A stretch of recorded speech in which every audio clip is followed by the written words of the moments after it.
And what's up guys, and welcome to my new video. Today I'm gonna show you how to download and install Stumble Guys on your PC. But first, like the video and subscribe, hit the bell on. First, what you need to do, just open the Steam on your PC.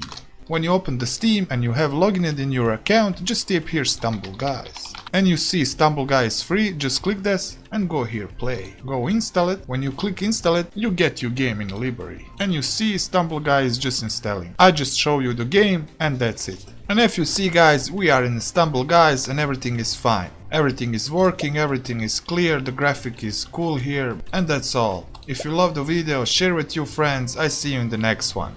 Bye guys.